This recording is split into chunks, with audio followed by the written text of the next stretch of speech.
Hello, good morning. இன்றைக்கி உங்களுக்கு புளியும் பருப்பும் இல்லாத ஒரு ஆம்ச்சூர் பவுடர் ரசம் காட்டுறேன். சிம்பிளாக பண்ணி முடிச்சிடலாம் 5 மினிட்ஸில். இது வந்து ஆம்ச்சூர் பவுடர் 1 ஸ்பூன் போடுறேன். சீரகப்பொடி 1 ஸ்பூனு, தனியா பொடி 1 ஸ்பூனு,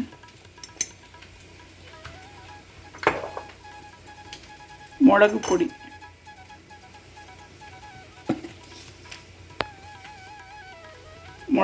ஒரு 1/2 டீஸ்பூன் போட்டுக்கோங்க. ஏன்னா கொஞ்சம் சாம்பார் பொடியும் வாசனைக்கு போட போகிறேன். வெல்லம் 1 டீஸ்பூன். அப்புறம் இந்த தக்காளியும் கொத்தமல்லியும் வச்சுருக்கேன். தக்காளி கொத்தமல்லி இது ரெண்டும் மிக்சியில் அரைச்சி இதில் போட்டுட்டு ஒரு கொதி விடலாம். நைட் டைமு உங்களுக்கு ரொம்ப போர் அடிச்சது, ஒரு ரசம் வேணும்னா சிம்பிளாக எதுவும் இல்லாமல் பண்ணலாம். இது தக்காளி வேண்டான்னா ஒமிட் பண்ணலாம், பட் தக்காளி போட்டால் எக்ஸ்ட்ரா டேஸ்ட் இதுக்கு.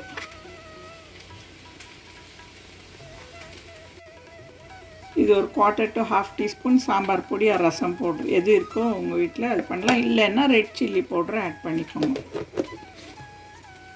இப்போ இந்த தக்காளியும் கொத்தமல்லியும் நான் அரைச்சினேன்.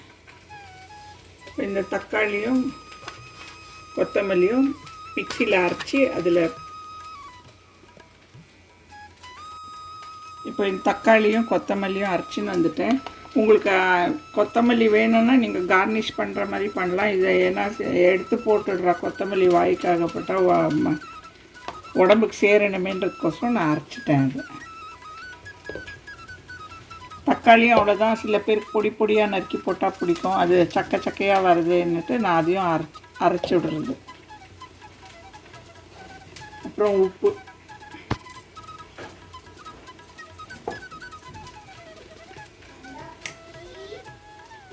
இந்த ஆம்ச்சூர் பவுடர் வந்து ரெடிலி அவைலபிள் இன் மார்க்கெட். அது ஆம்ச்சூர் பவுடர் வேறு எதுவும் இல்லை, மேங்கோ பவுடர் தான் அது 1 டீஸ்பூன் போட்டிருக்கேன்.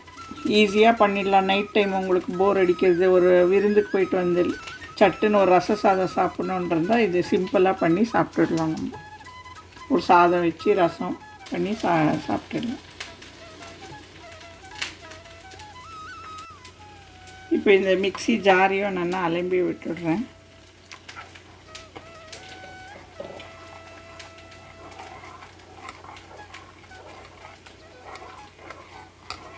கொஞ்சோண்டு மஞ்சள் பொடி போட மறந்துட்டேன். இது பருப்பும் இல்லை, ஏன்னா திடீர்னு பண்ணுற ரசம், திடீர் ரசம். இது ஈஸியாக பண்ணலாம். புளி கரைக்க வேண்டாம், தக்காளி வேண்டானாலும் நீங்கள் அப்படியே சாப்பிட்டாலும் நல்லாயிருக்கும். நான் இது ஆடட் டேஸ்ட்டுக்கு தான் தக்காளி போட்டிருக்கேன். இது எல்லா பொடியும் வீட்டில் இருக்கும். அப்படி இல்லைன்னா நீங்கள் டொமேட்டோ அரைக்கிச்சு தனியா சீரகம் எல்லாம் பச்சையாகவே தனியா சீரகம் மிளகா ஒரே 1 அரைச்சி விட்டுடலாம். அதில் இப்போ நல்லா கலரிடுங்க. அடுப்பில் வச்சு ஒரு 5 மினிட்ஸ் கொதிக்க விடலாம்.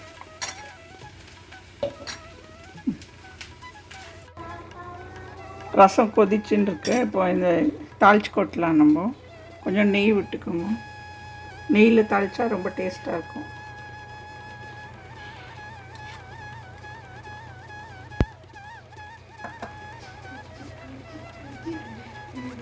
கடுகு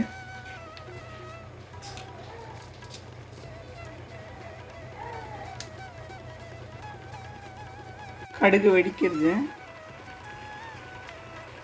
பெருங்காயம் போட்டுக்கோங்க.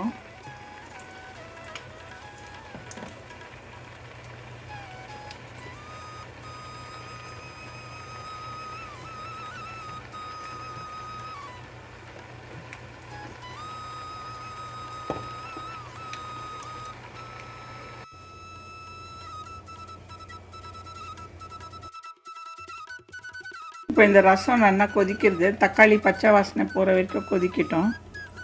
எல்லா பவுடரும் பிளெண்ட் ஆகிருக்கு ஆட்டம். அதுக்குள்ளே தாளித்து கொட்டிக்கலாம். நம்ம ஒரு 2 மினிட்ஸ் கொதிக்கிட்டோம். இது நல்லா தண்ணி விளாவிருக்கேன். நல்லா எவ்வளோ திக்னஸ் வேணுமோ அவ்வளோ பண்ணிக்கலாம். அது ரொம்ப நல்லாயிருக்கும். இது டேஸ்ட் பண்ணி பார்த்து சொல்லுங்கள். ஆக்சுவலாக இது வந்து போஸ்ட் டெலிவரி டேமரிண்ட் யூஸ் பண்ணுறது பதில் ஆம்ச்சூர் பவுடரை யூஸ் பண்ணால் நல்லதுன்ட்டு எங்கள் ஆயுர்வேத டாக்டர் சொன்னேன். அதுலேருந்து இதை பண்ணி சாப்பிட்டதுலேருந்து ரொம்ப நல்லாயிருக்கு. சரி உங்கள்கிட்டையும் ஷேர் பண்ணிக்கலாமே இந்த ரெசிபின்ட்டு பண்ணியிருக்கேன்.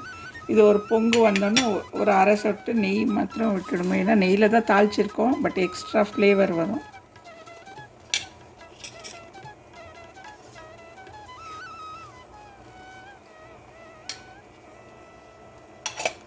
நீங்கள் கொத்தமல்லி அரைச்சி விடலைன்னா இந்த டயத்தில் கார்னிஷ் பண்ணிவிடுவோம். இப்போ தாளிச்சு கொட்டின்னு போட்டுவிடுவோம். நல்லா பொங்கு வந்துடுத்து அடுப்பு அணைச்சிடலாம்.